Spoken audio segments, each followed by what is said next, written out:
Bonsoir à tous, on est très content de se retrouver sur l'île Mode avec le Rav Menachem Ackerman. On continue à étudier Kol Hator, les enseignements du Gaon de Vilna sur la Géoula qu'on est en train de vivre chaque jour. Et on espère que cette guerre va nous rapprocher encore plus de la Géoula. Les Nishmat, Michel et Gérald Sananes. Bechavod Arav. Voilà. Le dernier cours qu'on avait fait, c'était sur ce sujet-là, et on l'avait, à mon avis, c'était il y a 2 semaines, c'est-à-dire on n'avait pas fait de cours sur Shavuot, on l'avait fait le mercredi, mais pas dans le cours de lundi. Donc, c'était le cours qui parlait du fait que quand on vient en Eretz Israël, l'influx de bracha qu'il n'y avait plus depuis 2000 ans, c'est-à-dire tout d'un coup recommence. Et alors le grand chidouche qu'on a vu à l'époque, il y a 2 semaines, c'est que cet influx apporte la prospérité dans le monde entier. C'est ce qu'on appelle la révolution industrielle depuis 1840, ouais, les progrès économiques, l'espérance de vie, tout ce qui est aujourd'hui dans le monde. Alors maintenant, comment est-ce qu'un juif qui n'a pas étudié la Torah réfléchit? Il dit grâce au fait que pour une raison rationnelle, ouais, du progrès humain, qu'on appelle l'homme est devenu plus performant dans sa capacité de dompter la nature, ce que ça s'appelle les progrès technologiques, puisque dans le monde entier il y a un avancement technologique et de bien-être, alors l'État d'Israël qui naît au même moment reçoit un tout petit peu, c'est-à-dire, je dirais de manière grossière, on est riche parce que l'Amérique est riche, vous comprenez? Et on a du bien-être parce que l'Amérique a du bien-être.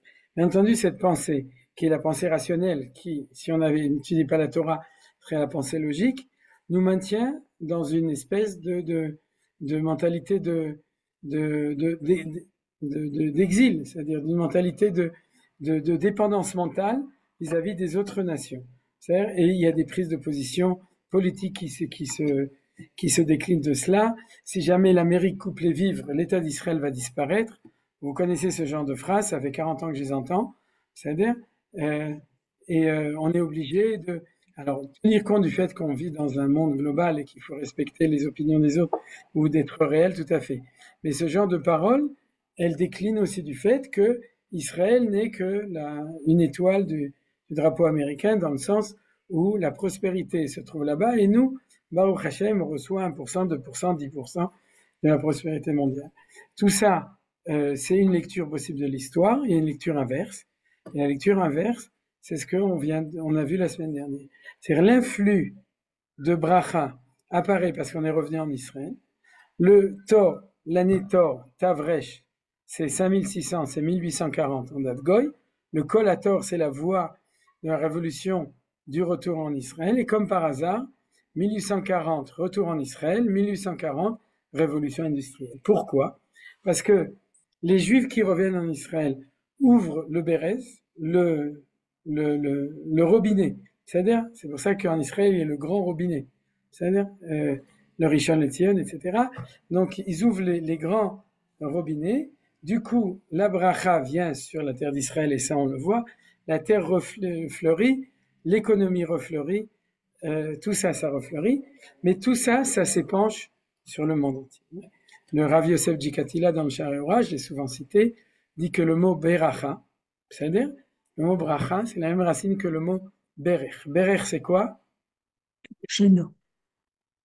Pourquoi? Le genou. Parce que le genou, il fait un angle de 90 degrés. C'est-à-dire, kilecha, ticha, kol. Non, on dit, non, vayavrech et agmalim. L'avrech, c'est mettre à genoux. D'ailleurs, vous savez que les gmalim, quand ils se mettent par terre, leurs pieds devant, en tout cas, et leurs pieds arrière, c'est comme ça, deux angles de 90 degrés. C'est-à-dire, et donc, une bracha, c'est quoi? C'est quand ce qui descend du ciel arrive sur terre et ensuite il s'épanche. Donc, il y a un endroit qui est Eretz Israël sur lequel ça fait un angle de 90 degrés. Donc, il y a un berech, donc il y a la bracha. C'est les deux choses ensemble. Donc, c'est ça l'explication de ce qui se passe depuis presque 200 ans maintenant, ouais, où la bracha revient en Eretz Israël. Et c'est ça qu'on a vu là-bas. C'est-à-dire que le sionisme, c'est réouvrir les vannes de la bracha depuis en haut. Et là-dessus, on l'avait étudié, c'était le cours de la fois d'avant. On avait vu énormément de psukim où le le Gaon de Vilna a amené, si vous voulez, on peut relire uniquement la liste des influx positifs. Non, là, je suis allé trop loin. La liste des influx positifs dont il parlait, la vie, le salut c'est la Yeshua, la bénédiction en elle-même, la paix, la bienfait, le chesed, le rachamim, le tov, etc. Et du coup, le Gaon de Vilna va nous amener des dizaines de psukim où tous ces éléments sont dans une prophétie, surtout dans Teilim, qui sont liés avec Tzion, comme Ketal Chirmon Jared Eretz Tzion, Kisham Siva Adonai et Abracha, Chaim Adaolam. Donc on parle de Tzion, et puis on parle de Tal, et on parle d'influx. Voilà, alors on a terminé, c'était le cours d'avant, et aujourd'hui on est dans un nouveau chapitre.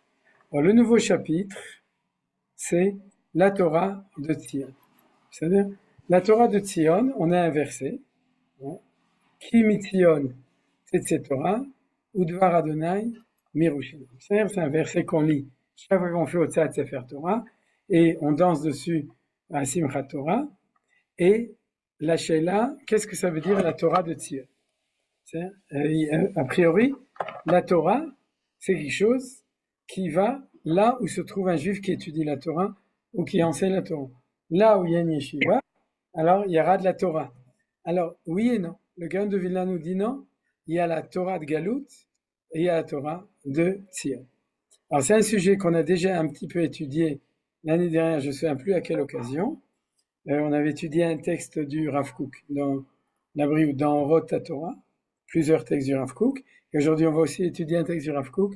Mais en tout cas, la question elle-même est légitime. Si tous les juifs religieux qui étudient la Torah du monde savaient que la Torah de Tzion n'est pas la même Torah que celle qu'ils étudient à Épinay ou bien à l'Écoud, alors ils feraient leur aliyah, parce qu'ils comprendraient que la Torah qu'ils sont en train d'étudier, c'est pas la même. Mais a priori, ils le savent pas, ou ils étudient pas ce qu'ils devraient étudier pour le savoir, et ils pensent que la Torah est la même partout. Parce que la Torah va là où se trouve un juif qui étudie la Torah, et puis c'est un petit peu logique, d'accord? Est-ce que je réfléchis autrement si je suis à Paris ou si je suis à Jérusalem? Non, c'est mon même cerveau, c'est mon même IQ, c'est mes mêmes connaissances, c'est les mêmes livres, c'est les mêmes rabbanim, donc c'est la même Torah. J'irai plus loin, c'est-à-dire que le grand Talmud qu'on étudie dans les Shivot, c'est pas le Talmud de Yerushalmi, c'est le Talmud Bavli. C'est-à-dire c'est sur le Talmud que Bavli qui est fondé toute la Torah actuellement encore. Et donc, si le Talmud a pu être écrit en Babylone, pourquoi moi, je pourrais pas enseigner le Talmud à Épinay? C'est-à-dire, et puis voilà. Et donc, ou bien comment ça s'appelle, à Deauville. C'est-à-dire à Deauville, il paraît que il fait bon vivre à Deauville pour les rabbanim. C'est-à-dire, là, Malou. C'est-à-dire, alors là, c'est une question, on l'a déjà étudiée, mais comme le Gaon de Vilna va nous en parler, et n'oubliez pas que le Gaon de Vilna, il avait beaucoup de courage. Pourquoi? Parce qu'il a dit ça quand il était à Vilna. Il a essayé 2 fois de venir en Eretz Israël, 2 fois il est reparti. Alors, de dire ça quand on est ici, ça c'est une chose, ouais. Mais de le dire alors que t'es pas encore ici, que tu es à Vilna, et que tu affirmes haut et fort que la Torah d'Eretz Israël, c'est pas la même Torah que la Torah de Vilna, c'est ce qu'on appelle en hébreu se tirer une balle dans les pieds. C'est-à-dire, c'est une lirotation baraglée. Donc, et le Gaon de Vilna, il a eu le courage de faire ça. Alors, la question maintenant, c'est quelle va être la différence pour le Gaon de Vilna entre la Torah d'Eretz Israël et la Torah de Galout. Alors, lisons ce que dit le Gaon de Vilna. D'abord, il montre qu'il y a une Torah d'Eretz Israël, puisqu'il va ouvrir avec ce passouk, Mitzion etc. ou Dvar Hashem Birushim. Donc, bien entendu, Dvar Hashem, c'est de la Torah. La parole de Dieu, c'est la Torah. La Torah, c'est la Torah. Donc, on comprend, et on avait étudié dans le cours d'avant la différence. Ah voilà, c'est ça qu'on avait étudié le jour de Yom Yerushalayim, c'est la différence entre Tzion et Yerushalayim, vous vous souvenez. Donc, on a ici de nouveau dans le passouk le fait que la Torah, elle se divise en Torah Yerushalayim et Torah Tzion, mais tous les deux, c'est à Yerushalayim. Donc, la Torah, elle sort d'ici. Alors, on pourrait imaginer que c'est marqué dans Yeshayahu, c'est un passouk de... Non, si, c'est marqué dans le Yeshayahu, chapitre 2. C'est-à-dire, on aurait pu imaginer que Yeshayahu décrit un phénomène de son temps que la Torah de Yeshayahu habitait à Jérusalem, c'était le cousin de Chizkiyahu, le roi. Il te dit, la Torah sort de Jérusalem de notre temps. Comme on pourrait dire aujourd'hui que la plupart des yeshivot dans le monde, ils sont à Yerushalayim. Et donc la Torah aujourd'hui sort de Yerushalayim. Mais ça peut être uniquement un phénomène socio-géographique. Et alors, on va voir ce que dit le Gaon de Vilna dessus. Donc on va reprendre 2 psukim en arrière, chapitre 2, verset 2 de Yeshayahu, Vaya be'acharit yamim. Donc ça prouve quoi? Que c'est une prophétie pour les temps futurs.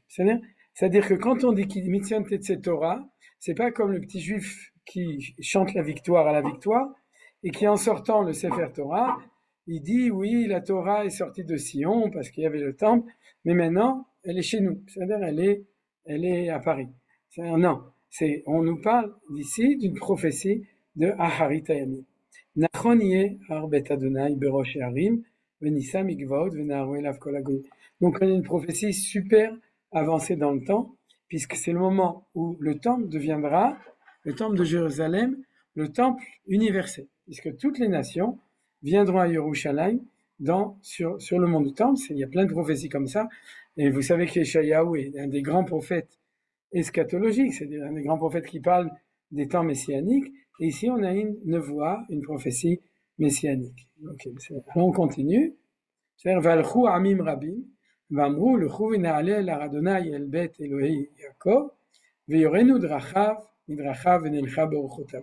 Donc ça c'est vraiment la fin de la fin, lorsque beaucoup de nations diront, on monte au temple de Elohei Yaakov, pas le temple des chrétiens ou des musulmans, le temple du Dieu de Yaakov, et c'est là-bas qu'ils nous montreront le chemin et nous allons aller dans ces voies. C'est-à-dire c'est déjà le temps où toutes les nations, en tout cas, deviendront des Noachim et reconnaîtront que la source de leur vie et de leur spiritualité, c'est le temple de Yaakov, le temple du peuple juif. Et à ce moment-là, dernier verset, Kimitzion etc. Pourquoi est-ce qu'ils voudront, vous voyez, c'est le Veyorenu, Midracha venelech, Necha beorchotav. Ils vont dire, on veut absolument apprendre la voie du Dieu d'Israël et aller dans les chemins Orchot et Drachim. C'est la même chose, il y aurait Benelcha, c'est la Torah et la Halacha. Nelcha, c'est Halacha, il y aurait c'est Torah, c'est-à-dire on veut la Torah et la Halacha des Juifs du Beth Amikdash. Et continue donc Yeshayahu Navi, il dit, en effet, ils n'auront pas le choix, s'ils veulent la vérité, ils seront obligés de venir à Jérusalem au temple, parce que c'est de Tzion que sort la Torah, la parole de Dieu de Yerushalayim. Donc, elle ne peut pas sortir, c'est-à-dire de la yeshiva ou de la synagogue à Paris ou à Rome, qui se trouve à côté de la communauté non juive qui cherche la vérité. Pour qu'ils trouvent la vérité, quand les temps messianiques viendront, ils viendront à Jérusalem, et c'est de cette Torah qu'on parle quand on dit Mitzion cette Torah, ou Dvar Hashem, Yerushalayim. Donc vous voyez qu'on parle de quelque chose d'absolument énorme. Je le dis parce que de nouveau, malheureusement, on est plutôt souvent dans le ritualisme, Mitzion cette Torah. C'est-à-dire qu'on est en train de chanter une jolie chanson quand on sort le Sefer Torah, parce qu'on va lire la Torah le Shabbat à la synagogue. C'est-à-dire, non, pas du tout. Le Passouk ne parle pas de ça, il parle de la Torah du Mashiach, Torata Mashiach. Donc là, on est devant le défi du Gaon de Vilna et c'est parti. Le Gaon de Vilna dit, c'est-à-dire la révélation des secrets de la Torah dont la source principale se trouve à Tzion et à Yerushalayim. Donc ça c'est la bombe du Gaon de Vilna, c'est qu'il dit que la Torah de Tzion, c'est la Torah de la Kabbalah, la Torah des secrets de la Torah. C'est-à-dire que la Torah en dehors d'Israël, c'est une Torah révélée, mais la Torah du Sod, et c'est celle-là qui va être diffusée dans le monde entier. Alors cette Torah-là, elle sort de Sion et de Jérusalem. On aurait pu imaginer des tonnes de choses, mais en tout cas c'est ça.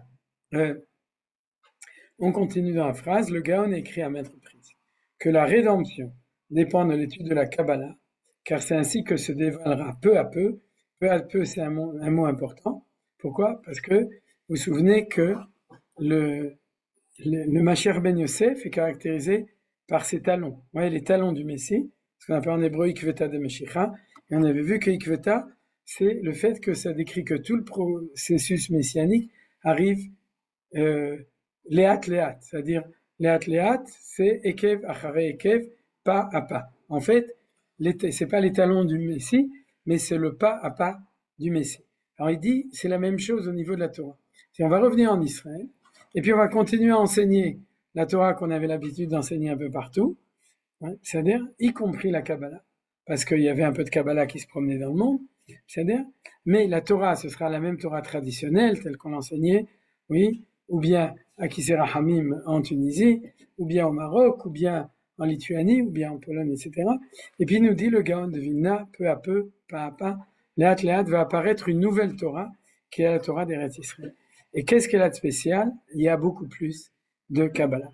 Car c'est ainsi que se dévoile peu à peu la Torah du Messie, et c'est la Torah d'Eretz Israël, selon le principe Uzeav Haaretz Tov, l'or de ce pays est bon, et ça c'est un verset qui parle de tout à fait autre chose, oui, parce qu'il parle des 4 fleuves qui sont au moment de la création du monde, qui entourent le pays d'Israël, et il y a marqué qu'un, c'est Ouasove Teresa Chavila, Sham Abdollah Ve Azaav, c'est le pays de Chavila, c'est là où il y a la pierre de Bedolah, c'est le cristal aujourd'hui, et le Zahav, et le Zahav, l'or de cet endroit, il est très bon.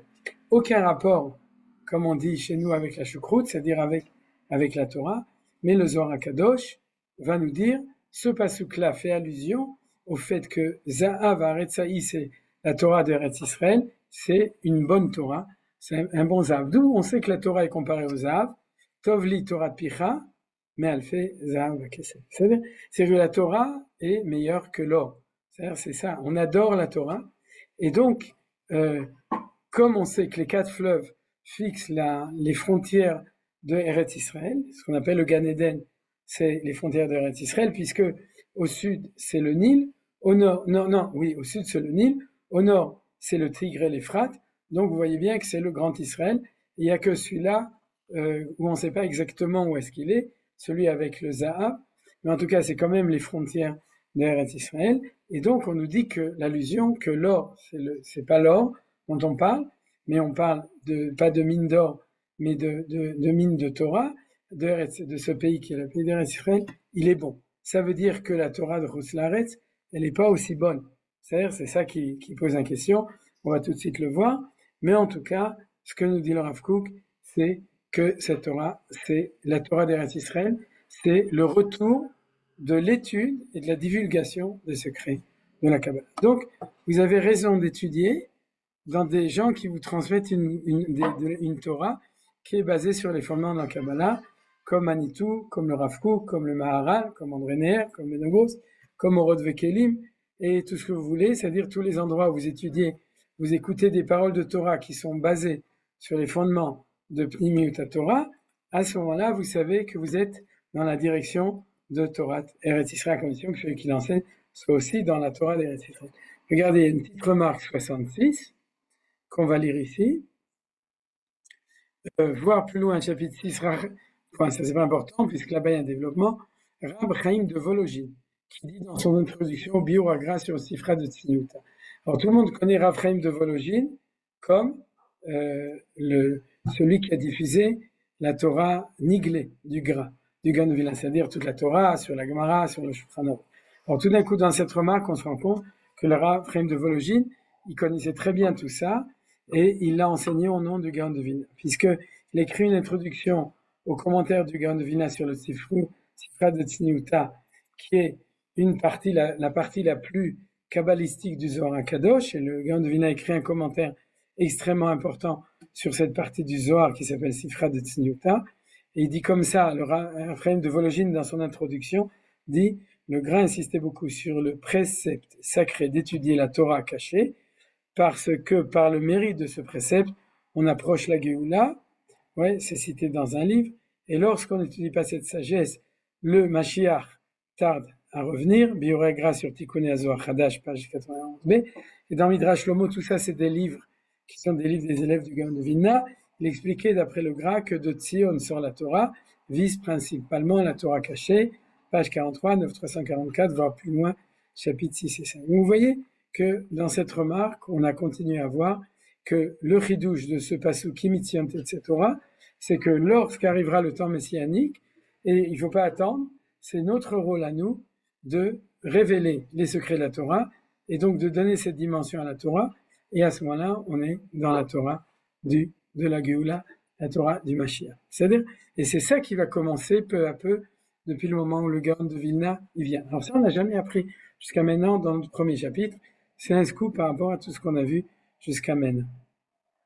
Je vais voir s'il y a encore dans le... Excusez-moi. S'il y a encore un texte du Gaon de Vilna. Voilà. C'est tout. C'est-à-dire, ce passage dans le Gaon de Vilna, il n'est pas plus long que ça. Il nous dit uniquement cette chose-là. Alors, ce qu'on va étudier aujourd'hui, c'est aussi des sources du Rav Kook, deux sources du Rav Kook, qui vont dans le même sens, qui confirment l'enseignement du Gra. Est-ce que c'est étonnant que le Rav Kook enseigne la même chose que le Gra? Bien sûr que non. Le Rav Kook a étudié à Vologine, c'est-à-dire chez le Netziv, et c'était 3 ou 4 générations après le Gaon de Vilna, avec une tradition permanente du même enseignement. Donc le Rav Kook connaissait ses enseignements, et il va écrire des choses. Alors tout d'abord, on va étudier un texte de Rotatora qui n'a pas été traduit encore en français, donc on l'étudie en hébreu. Et ensuite, grâce à Menachem Brejeger, on va étudier un texte qui s'appelle la Kriya Gdola, en tout cas une partie de la Kriya Gdola que Menachem a traduit, qui se trouve dans le 2e tome du livre de Horoth, qu'il a traduit en français.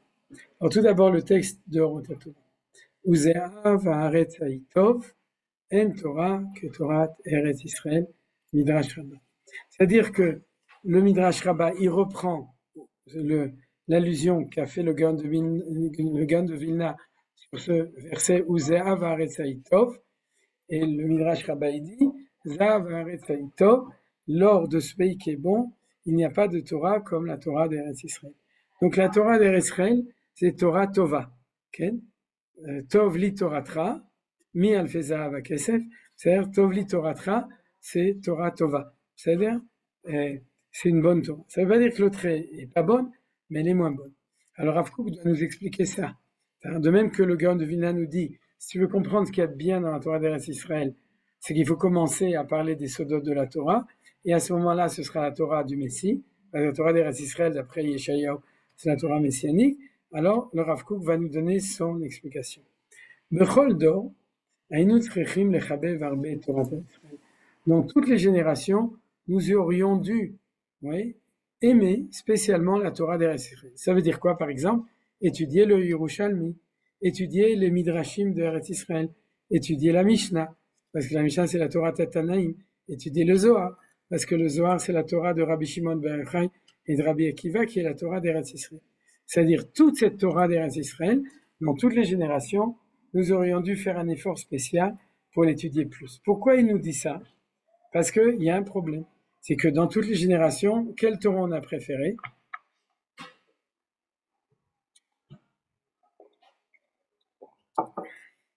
La Torah de Galout.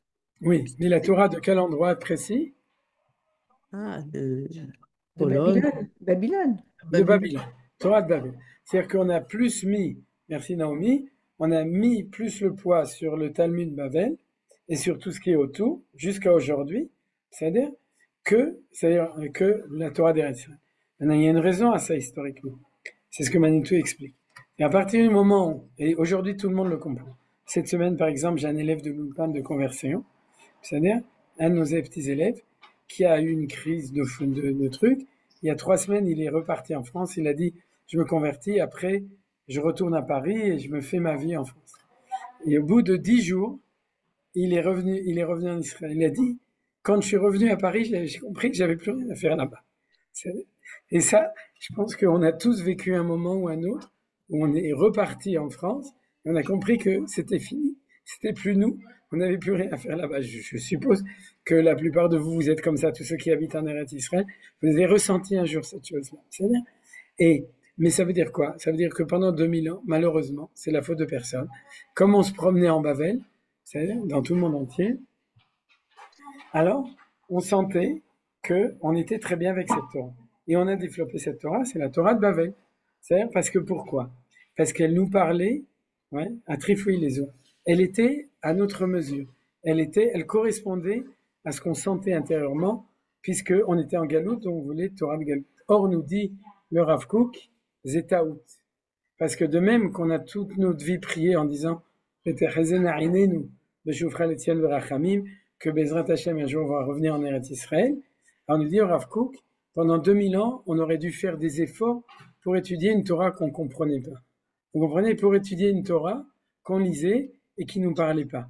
Parce que plus on l'aurait étudié, plus elle nous aurait parlé, plus on aurait été mishtokek de revenir en Eretz Israël, d'amener la Géoula, et peut-être que du coup la Géoula serait arrivée plus vite que de notre temps. C'est parce qu'on a composé avec la réalité au niveau de l'étude de la Torah, qu'on a préféré la Torah qui était à la hauteur de là où on était, on s'est détaché petit à petit de ce qu'on appelle. Alors vous me dites, les gens qui entendent ça, ils seraient scandalisés, ils diront c'est pas vrai.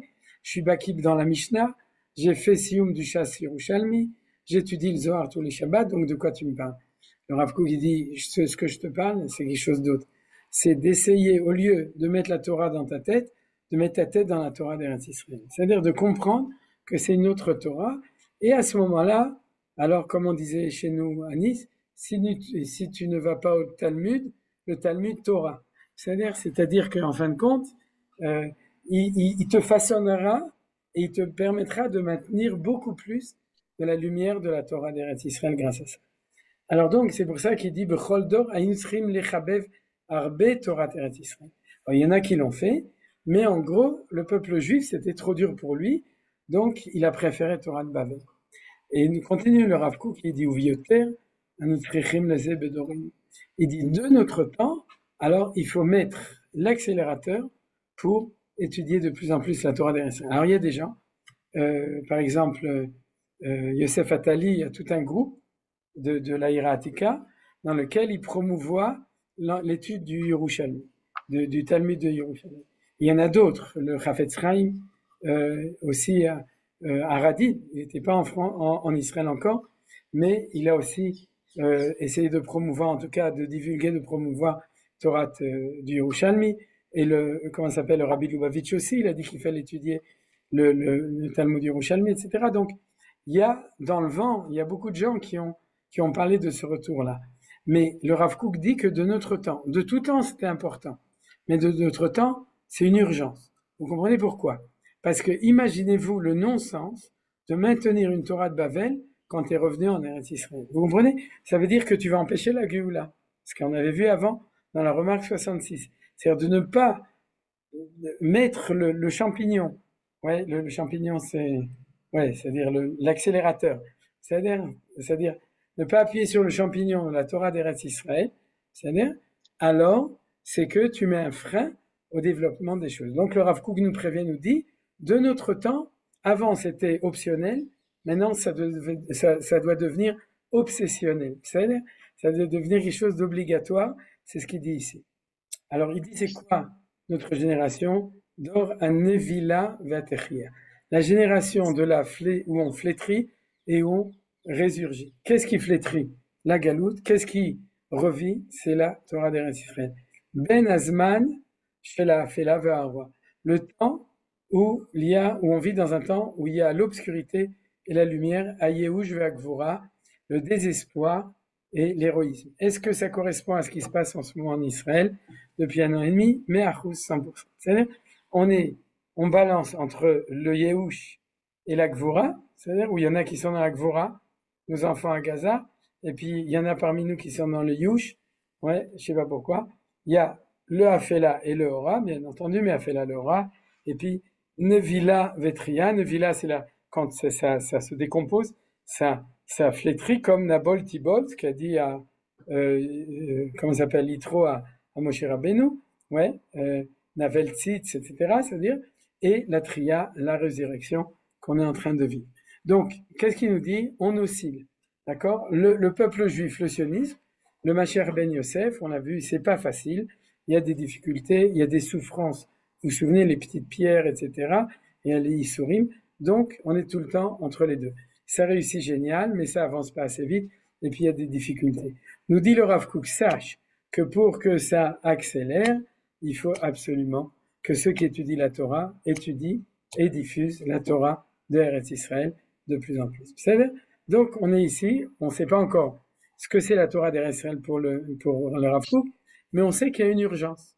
C'est-à-dire, vous êtes d'accord, vous suivez. Alors, on continue. Bishvilo, Anu Trechim. C'est qui Bishvilo? Pour notre génération. C'est-à-dire pour notre génération, Anu Trechim Sam Chaim Davka, Mi Torah Eretz Israël. On sait que la Torah, elle s'appelle Sam Chaim. Ceux qui étudient aux États-Unis, ils étudient la Torah de l'oncle Sam Chaim. C'est-à-dire, mais nous, en Eretz Israël, c'est marqué Zacha Nasitlo Sam Chaim, Lo Zacha Nasitlo Sam Mavet. C'est-à-dire, c'est marqué dans la Gemara de Kiddushin, premier chapitre, que si on est méritant la Torah, c'est un élixir de vie, et si on est déméritant, toute la Torah qu'on étudie, elle va à la poubelle et pire que ça devient un élixir de mort. C'est-à-dire, ça, c'est quelque chose qui est le secret du mérite, c'est-à-dire, et aussi des Maasim Tovim, de la Avodat Hashem, dans la manière dont on vit, et au niveau des midot, au niveau du moussar, au niveau du mérite des pères, au niveau des mitzvot et tout, à ce moment-là, c'est ce qu'on appelle Zacha. Si on est zoché, parce qu'on a tout ça, à ce moment-là, toute l'étude de la Torah qu'on apprend, elle va du côté du bien. Je vais vous donner un exemple qui est très simple. Ceux qui étudient la Torah et qui en font de la Pikorsut à l'université, ou qui en font d'une Torah réformée, ou qui en font du christianisme ou de l'islam, c'est ce qu'on appelle l'Ozacha Nasit Samavet. Il aurait mieux fallu, dans certains cas, qu'il l'étudie pas, plutôt qu'il étudie pour en faire des choses qui éloignent de la Torah au lieu de rapprocher. C'est pour ça que les Chachamim disaient, il faut faire attention. La Torah, c'est super, mais à condition que ce soit un Sam Chaim. D'où on apprend du mot, dans le schéma, Vesamtem, et de Varayele, al Vafrem, Nefshechem. Et le Maharsha, dans son commentaire, il dit comme ça. Tu prends le mot Vesamtem, Zacha Nasitlo Sam Chaim, Sam Tem, d'accord, en deux mots, parce que le mot Tam, ça veut dire quelqu'un qui est intègre. Donc si tu es intègre, alors tu peux intégrer la Torah. C'est-à-dire, Vesam, c'est un Sam Chaim pour celui qui est Tam. Et ça, c'est marqué dans la Gemara. Mais ce que dit le Maharsha dans les Chidush Agedot, c'est si tu prends les deux lettres Tem, Vesam Tem, Tav Mem, et que tu étudies la Torah à l'envers, c'est-à-dire à l'inverse, c'est-à-dire à ce moment-là, le mot Tav Mem, ça devient Mem Tav, ça veut dire Met. C'est-à-dire il y a ou Sam Tam, ou Sam Met. C'est-à-dire le Sam de vie, ou le Sam, l'élixir de vie, ou l'élixir de mort. Et c'est là qu'on voit que le problème est de savoir dans quel sens tu fais les choses. Donc, le Rav Kook, c'est pas par hasard, il nous dit que le Sam Chaim le plus fort, c'est la Torah Chaim la plus forte, c'est la Torah d'Eretz Israël, et dans notre génération, on a besoin de celle-là. À nous tzrichim, l'arotlo à qui? À notre génération. C'est, il s'adresse aux Talmidei Chachamim. Il s'adresse aux Talmidei Chachamim, il dit, il y a urgence que vous enseigniez à la génération des jeunes sionistes dans les kibbutzim de la Shomer Hatzaïr, nous dit le Rav Kook, une Torah qui vont pas sentir que la Torah à eux, c'est à 1000 années-lumière. C'est-à-dire qu'ils disent, la Torah, c'est noir, nous, on est blanc, donc on ne veut pas de votre Torah. Il dit, il faut absolument une Torah qui soit une Torah qui parle aux sionistes. Or, la seule Torah qui peut parler aux sionistes, ou aux sionistes, c'est la Torah Eretz Israël, bien entendu, pas made in autre part. Donc, il dit, Anuatrim la rotlo. Donc, montrer à cette génération, et le Rav Kook est conscient, c'est une génération où l'obscurité et la lumière sont mélangées. C'est-à-dire, il y a du bien, il y a du mal, il y a de la Kedusha, il y a de la Pikorsut, il y a de l'idéal, il y a de la Touma, tout ce que vous voulez ensemble. Il faut lui montrer. Et Emet va Beirut, la vérité et la clarté qu'il y a dans notre trésor divin. Beotea, Vegionotea, Torah Temet. Dans la logique et dans la pensée profonde de la Torah d'Emet. Vous avez remarqué qu'il utilise deux fois la notion d'Emet. C'est-à-dire que pour lui, Torah Temet, c'est Torah Eretz Israël. Ve'et hayafe vanisgav, ce qui est beau dans la Torah, ce qui est élevé dans la Torah, à Noam, ce qui est doux dans la Torah, ce qui est humain dans la Torah, Vaod, et ce qui est splendide dans la Torah, Shesh b'mitzvot ha'ma'asiyot, qu'il y a dans les mitzvot ma'asiyot. C'est-à-dire que les mitzvot actifs de la Torah, il faut montrer absolument ce qu'il y a de beau dedans. Uvetiur alichot chaim kulam, she'alpi ya uvetocha. Et la description, la manière de vivre en entier de manière complète, qui est selon la parole de la Torah et qui se trouve à l'intérieur de la Torah. Kama i Torah temet, ve Torah chaim gam yachad. Donc ça va être la clé. C'est pour ça que je l'ai mis en lettres d'or au milieu. Combien cette Torah, c'est en même temps une Torah de vérité et une Torah de vie ensemble. Alors, jusqu'à maintenant, patience, on n'a pas encore compris pourquoi. Les Tzerichim anachnu lit'om ou le'atim ta'ama shel Torah me'umkav yesoda. Pour que la Torah soit aimée par le peuple juif qui habite en Eretz Israël, c'est-à-dire, et qui se sentent, qu'on appelle mechouba, qui se sentent liés avec la Torah. Ouais, pas menoutak, mais mechouba, qui se sentent attachés ou qui se sentent connectés, voilà, c'est le mot moderne, qui se sentent connectés avec la Torah, alors il faut lui donner à goûter. Ouais, ou les atim, ouais, c'est très joli, parce que l'itom c'est goûter, ou les atim c'est adapter. C'est-à-dire adapter le goût, ta'ama shel Torah me'umka de Yosoda, le goût de la Torah selon ses profondeurs et ses fondements. Alors là, il rejoint le Gaon de Vilna. C'est-à-dire que ce qu'il est en train de dire, c'est que si tu veux que la Torah elle ait un bon goût, c'est-à-dire, et pas un dégoût, à ce moment-là, il faut que tu la lis avec sa profondeur et ses Yosoda, c'est-à-dire la Torah pnimit. Vezelo efshar lachush, la sigou l'argish qui est Israël. Et ça, on ne peut le sentir, l'atteindre et la chouche, c'est le vivre existentiellement. La sig, c'est l'atteindre intellectuellement ou dans la sagesse, ou l'argish, c'est le sentir au niveau du regesh, du sentiment qui est Eretz Israël, que en Eretz Israël. Je vous rappelle qu'il a commencé, il est en train d'expliquer le Mahamar de Chachamim dans Midrash Rabbah, Zahav Eretz Haïtov, Zo en Torah que Torah Eretz Israël, c'est la Torah d'Eretz Israël. Alors, pour comprendre ce passage, il faut étudier un autre passage, mais comme vous n'êtes pas si sage que ça, donc j'ai pas le temps de tout. Non, on peut pas étudier tout le 13e chapitre de Rota Torah, mais je vais vous expliquer ce que dit le Rav Kook. Et c'est possible qu'on l'a étudié il y a un an ou deux, mais c'est pas grave parce que si moi je m'en souviens pas, c'est pas sûr que vous vous en souvenez. Mais en tout cas, il dit le Rav Kook, il dit quelque chose comme ça. Regarde, il dit si tu me dis qu'il n'y avait pas des grands kabbalistes en dehors d'Eretz Israël, c'est pas vrai. Il y en avait. C'est-à-dire tous les grands sages depuis Moshe Rabbeinu jusqu'à aujourd'hui, c'était des sages qui étudiaient toute la Torah. Donc ils connaissaient la Mishnah, la Gemara, le Chumash, le Midrash, et ils connaissaient la Kabbalah. C'est-à-dire dans tous les cercles juifs du monde, le Baal Shem Tov, le Gaon de Vilna, le Rachaim Akadosh, c'est-à-dire tout le monde, le Rambam aussi, et il témoigne qu'il avait sa Kabbalah, lui, mais il la connaissait, le Ramban, etc. C'est-à-dire tous les grands de la Torah, tu n'es grand de la Torah que quand tu connais Kol la Torah Kula. C'est-à-dire tu connais toute la Torah. Quelqu'un qui vient vous dire, je suis spécialiste du Talmud, ou spécialiste du Chumash, et tu lui demandes, et la Kabbalah tu connais, il dit, ah non, je suis contre, ou j'ai jamais étudié, ou quand j'aurai 90 ans, peut-être j'ai commencé, tu peux pas étudier chez lui. C'est-à-dire tu peux étudier chez lui autant que tu veux, je dis, tu peux étudier chez lui, il faut savoir que c'est pas un grand Talmid Chacham. C'est-à-dire c'est pas un sage normal, parce qu'un sage Gadol, c'est quelqu'un qui connaît le Pardes. C'est-à-dire il connaît Pshat Remez, Drash Sod, il a tous les niveaux, sinon c'est le Chochma. Maintenant, ça veut dire que même en dehors d'Israël, pendant 2000 ans, on ne peut pas dire du Lashon Hara, on n'a pas le droit de dire que les Chachamim n'étaient pas Chachamim. Ils étaient tous Chachamim. Tous les grands écrits de Kabbalah, en gros, après Rabbi Shimon Bar Yochai, c'est-à-dire ont été écrits à l'époque de la Galoute. C'est vrai que le Harizal il était en Israël, mais c'était au moins un temps de Galoute, et puis il y a plein d'autres écrits qui ont été écrits, la Kabbalah des Géonim, la Kabbalah des Rishonim Ashkenaz, etc. Tout ça a été écrit en dehors d'Eretz Israël. Le Ramchal, le rov de ce qu'il a écrit, c'est écrit en dehors d'Eretz Israël. Donc le Shla Kadosh, je ne sais pas, mais en tout cas le Rachaim Kadosh, c'est-à-dire, etc. Le Baal Shem Tov, c'est-à-dire tout ça, Rabbi Nachman, ça c'est écrit en dehors d'Eretz Israël. Il a dit alors, explique-moi la différence. Moi qui étudie à pavé, qui suis pavé de bonnes intentions, c'est-à-dire, explique-moi la différence entre ma Torah alors que je fais tout le Pardes et ta Torah à toi qui étudie à Jérusalem. Maïvden. Alors, pour vous l'expliquer, c'est bien qu'on ait revu le sujet d'avant. Parce que c'est pas par hasard que le Gaon de Vilna nous fait pas des allusions pour qu'on puisse comprendre les choses. Je vais vous expliquer. Il y a ce qu'on appelle la Ishtal Shelut. La Ishtal Shelut, ça veut dire que le tuyau, les choses y coulent. C'est-à-dire que les choses, depuis l'infini jusqu'à ici sur Terre, il y a un tuyau où les anges montent et descendent et tout se passe bien. Dans la Galoute, il y a ce qu'on appelle Mekatsetz Banitiot, c'est-à-dire que le tuyau est fermé. il y a un endroit où c'est cloisonné.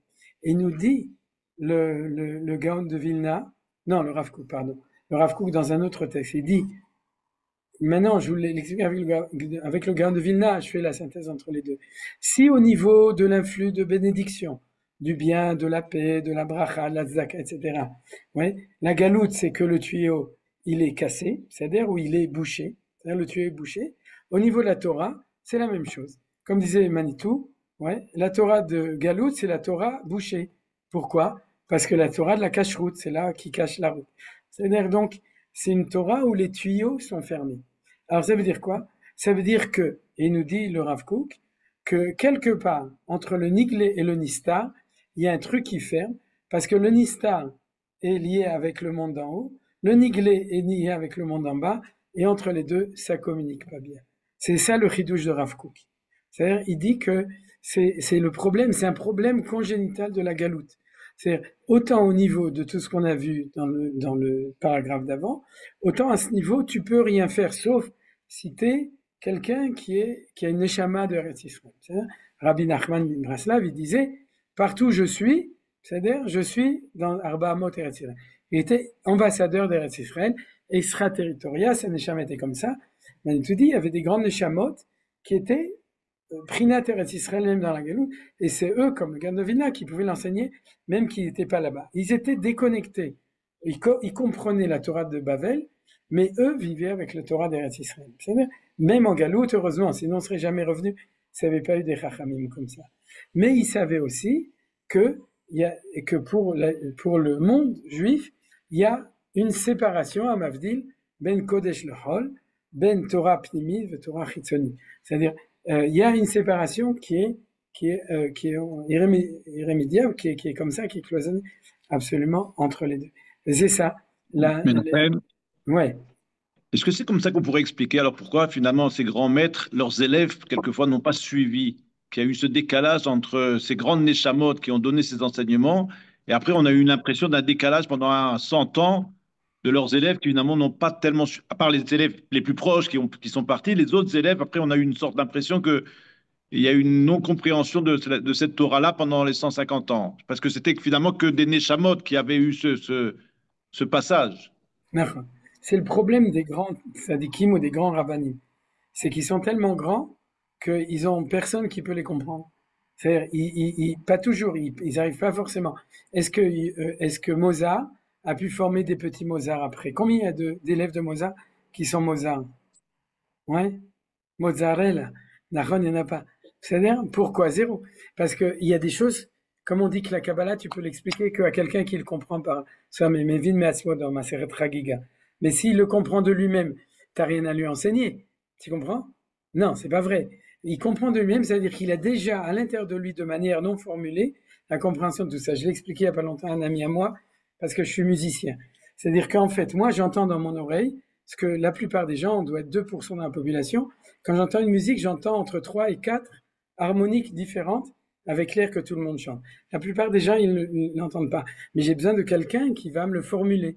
C'est animé Vin Me'atzmi. Alors ça, c'est la même chose. C'est que Gdolé Israël, ils sont des extraterrestres par rapport à tout le monde. Ils ne peuvent pas être compris véritablement. Alors ils forment des gens, et ils essaient de former, mais en général, c'est très rare qu'ils sont vraiment, en tout cas, tu vois bien que c'est même le Gaon de Vilna. Alors il y a eu Reprem de Vologine qui est resté, mais ses élèves en Israël, qu'est-ce qu'il les connaît? Le Rav Hillel de Shklov, qui est son élève attitré, qui connaît le collator et qu'est-ce truc? Un tout petit choug à l'époque de 50 personnes. C'est-à-dire, il y a quelque chose comme tu dis. Mais une vérité, elle fait son chemin. C'est ça qui est important. C'est-à-dire, t'as pas l'élève attitré, mais ça passe, parce que c'est une vérité. C'est quelque chose qui correspond à un temps. C'est-à-dire, le Rav Kook. Tu sais, en 1960, combien il y avait de gens qui étudiaient à la Yeshiva de Rav Kook, qui avait fondé le Rav Avraham Yitzhak Cohen Kook, ce qu'on appelle la Merkaz Haïshana à Géoula, il y avait 30 personnes. C'est-à-dire, il était un incompris, un inconnu. Et puis aujourd'hui, non. C'est-à-dire que toutes ces choses-là que tu dis, c'est très très important. C'est même pas, on peut pas reprocher. C'est-à-dire, on veut pas reprocher, c'est que les gens ne peuvent comprendre selon leur clic-cabal. Alors, c'est des gdoïlim, ces gens très grands, mais ils sont pas à la hauteur du Gaon de Vilna. Donc, ils ont pu transmettre que la Torah du Niglé, par exemple, en gros, ouais, du Gaon de Vilna. Dans les élèves, dans l'introduction du livre en ivrite, tu as le Rav Friedlander, celui qui a édité toutes les Ktavim du Ramchal, vous connaissez l'édition verte, et qui était le Mashgar de Ponevich. Qu'est-ce qu'il faisait à Ponevich? Ça, je sais pas.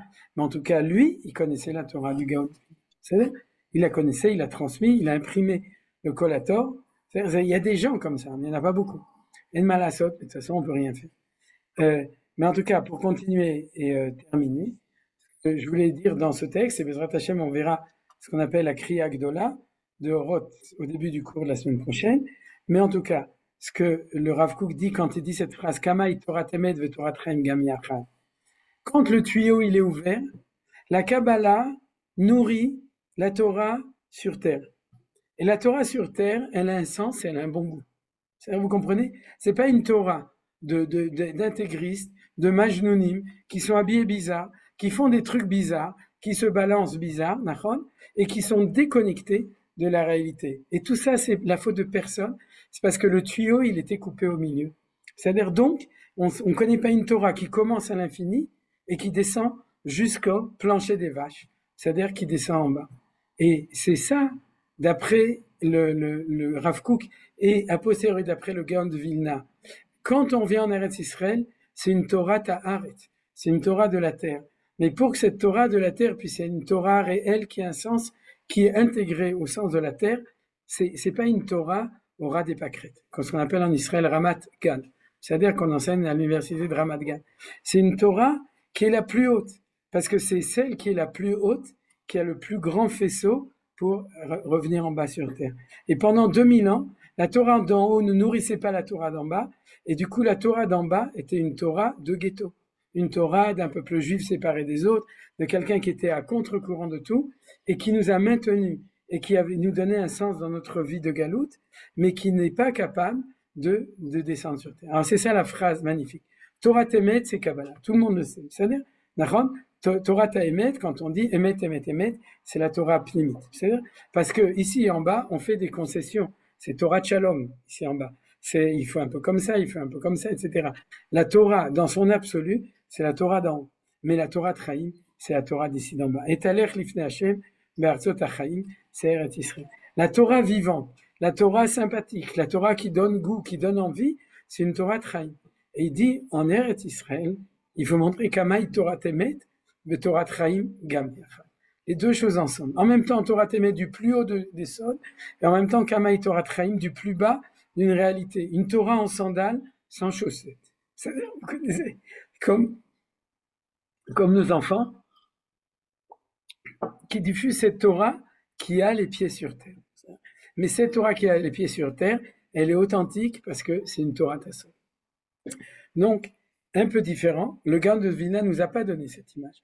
Le Gaon de Vilna, il nous a uniquement donné l'image du fait qu'il y a urgence de dévoiler la Torah Tassot. Parce qu'en fin de compte, elle était cachée. Pourquoi elle était cachée? Parce que, si on explique le Gaon de Vilna, parce qu'on ne pouvait pas la comprendre, parce qu'on n'avait pas les tuyaux.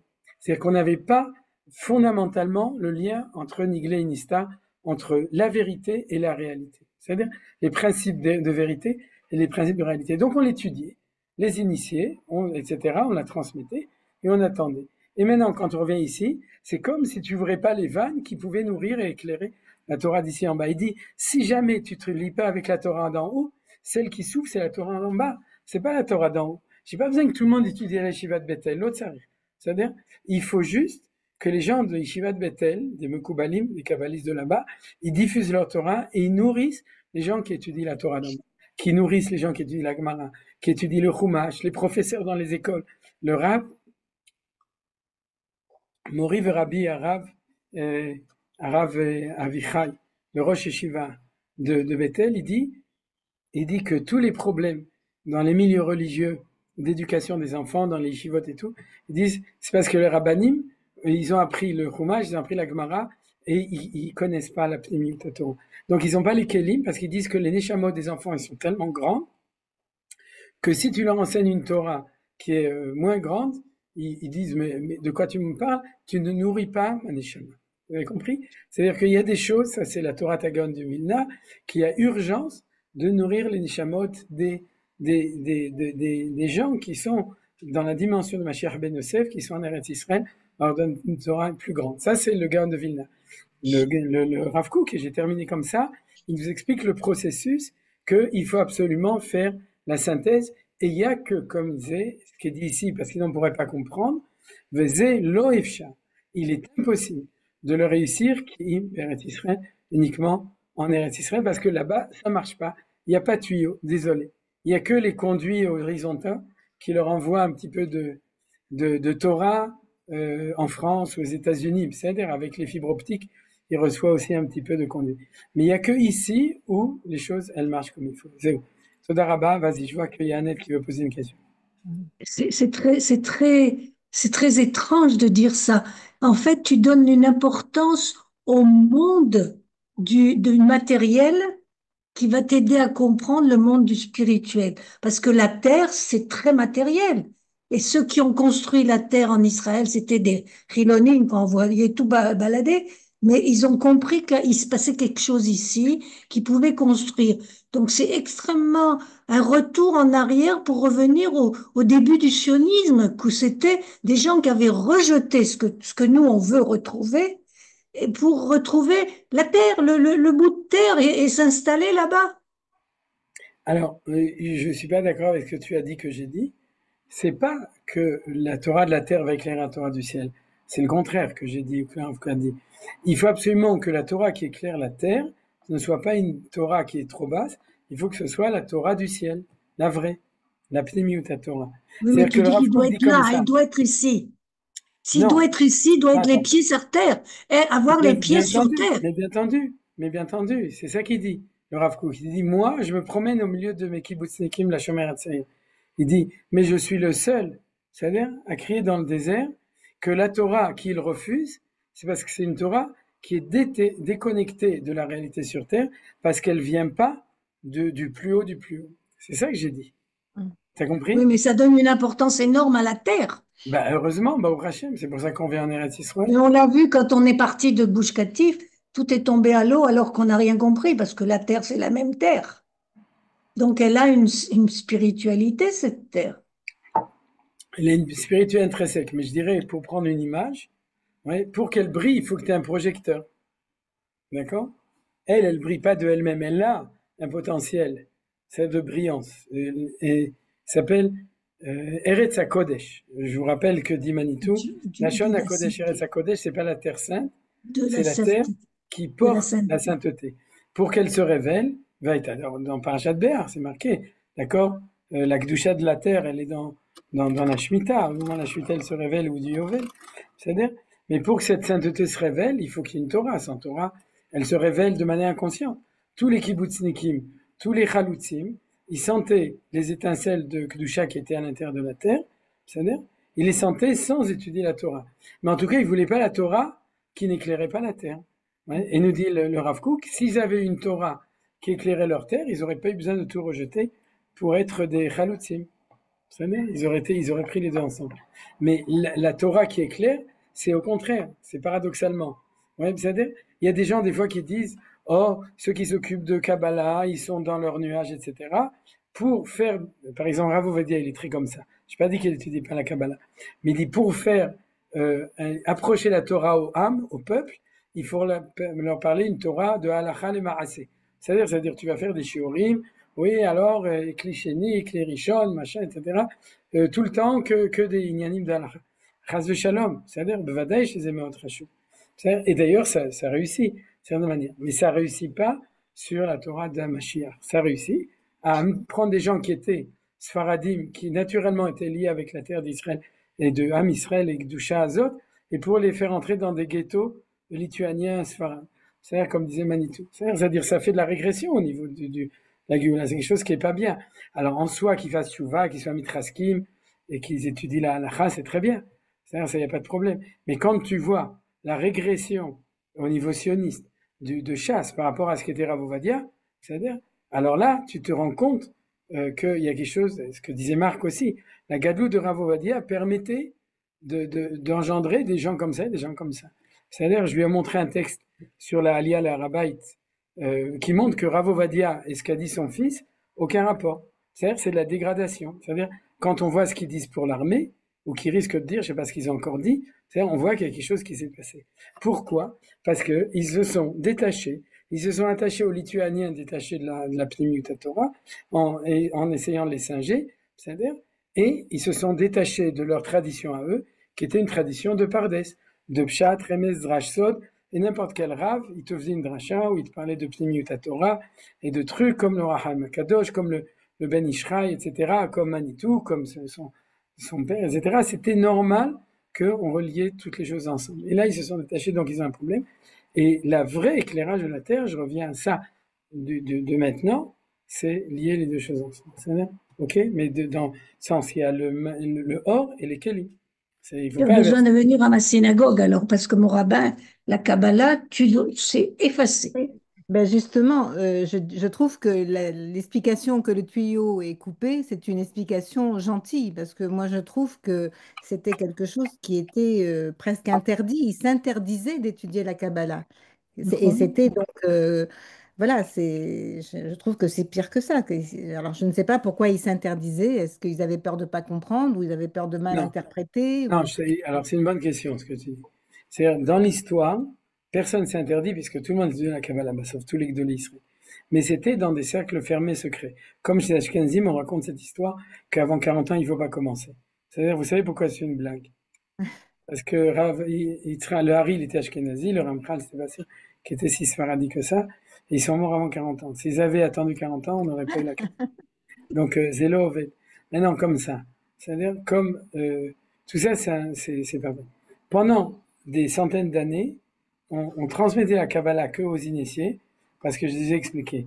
Les Kabbalah, c'est les secrets de la Géoula. Et il ne faut pas les transmettre aux initiés, parce que sinon, ils vont encore les donner aux Goïm, ou ils vont les donner à des gens qui ne comprennent pas. Et on va divulguer le projet qui ne doit être connu que quand on le réalise. C'est ça qu'on a vu. Donc, c'est pour ça que c'était gardé dans les initiés. À quel moment ça a changé?